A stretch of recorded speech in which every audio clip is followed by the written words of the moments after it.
नमस्कार और जय जोहार। चलिए आज चलते हैं छत्तीसगढ़ के इतिहास के एकदम दिल में, एक ऐसे राजवंश की कहानी जानने जिसने इस जमीन पर भाई अपनी एक ऐसी छाप छोड़ी है जो आज भी जिंदा है।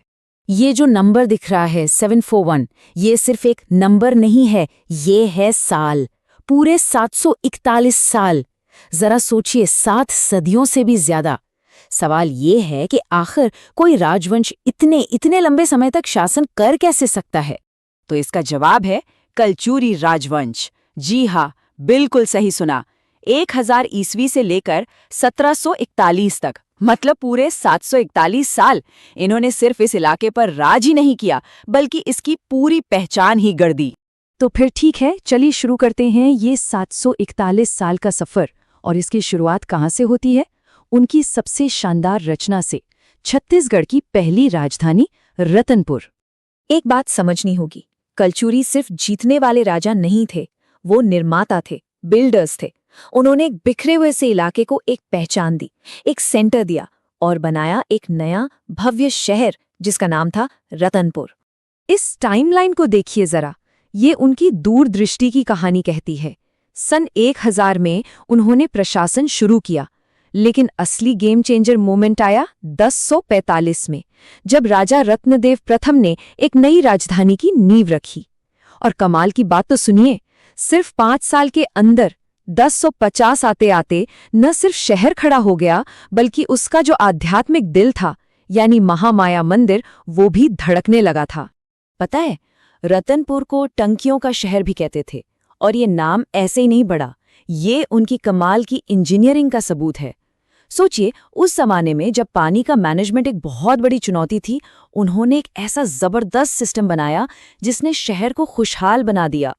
ये उनकी बेहतरीन अर्बन प्लानिंग का एक शानदार नमूना था। और इसी राजधानी के ठीक बीचों बीच था महामाया मंदिर। 1050 में राजा रत्नदेव प्रथम ने इसे बनवाया। और ये सिर्फ एक मंदिर नहीं था, नहीं, ये कलचुरी शक्ति और उनकी भक्ति दोनों का प्रतीक था। और आज भी ये लोगों के लिए एक बहुत बड़ा तीर्थ स्थल है। लेकिन रुकिए, रतनपुर तो बस शुरुआत थी। कलचुरियों की असली पहचान तो राजधानी की दीवारों से कहीं ज्यादा पत्थरों में उकेरी गई उनकी कला में मिलती है। तो चलिए अब उनकी कला और वास्तुकला के इन खजानों की खोज करते हैं।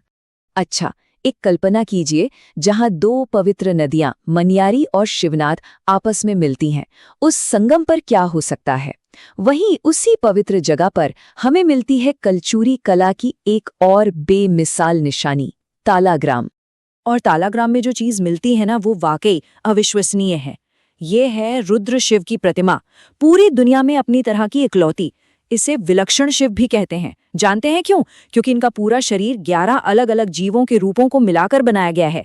मतलब कलचुरी कलाकारों की कल्पना और हुनर का ये एक ऐसा लेवल है जिसे आज भी समझना बड़ा मुश्किल है।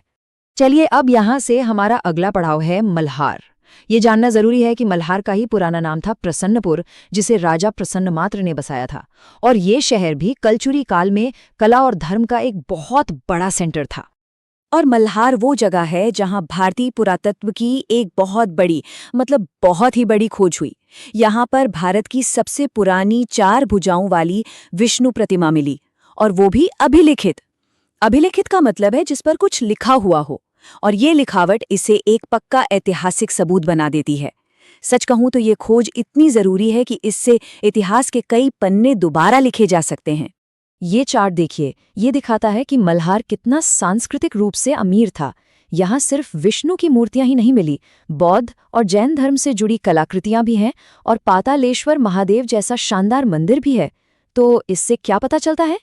यही कि ये एक ऐसा सेंटर था जहां अलग अलग संस्कृतियां एक साथ मिलकर फल फूल रही थीं।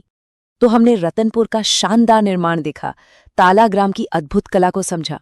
अब इन सभी धागों को एक साथ जोड़ते हैं और देखते हैं कि आखिर कलचुरी वंश ने छत्तीसगढ़ पर कितनी गहरी और न मिटने वाली छाप छोड़ी। ये जो स्लाइड है, इसे एक तरह से इस पूरे अध्याय का निचोड़ समझ लीजिए। राजनीति में सबसे लंबा शासन करने वाले, प्रशासन में पहली राजधानी देने वाले, संस्कृति में बड़े बड़े मंदिर बनाने वाले, और कला में तालाग्राम और मल्हार जैसी अनोखी शैलियां बनाने वाले। एकदम क्लियर? तो आखिर उनकी कामयाबी का राज क्या था? वो इस ब्लूप्रिंट में छिपा है। स्टेप 1, एक मजबूत सेंट्रल राजधानी बनाओ। स्टेप 2, धर्म को सपोर्ट देकर लोगों को एक साथ लाओ। स्टेप 3, अपनी खास आर्ट को बढ़ावा दो। और स्टेप 4, एक ऐसी प्रशासनिक पहचान बनाओ जो हमेशा चले। बस इन्हीं कदमों ने उनके 741 साल के लंबे शासन की नींव रखी थी। और ये मत सोचिएगा कि उनकी विरासत सिर्फ इतिहास की किताबों तक ही सीमित है। बिल्कुल नहीं। रतनपुर, तालाग्राम, मल्हार ये सब आज भी छत्तीसगढ़ के सबसे जरूरी टूरिस्ट स्पॉट्स में से हैं। हर साल हजारों लोग उनके बनाए इन चमत्कारों को देखने के लिए आते हैं। तो आखिर में एक सवाल बचता है।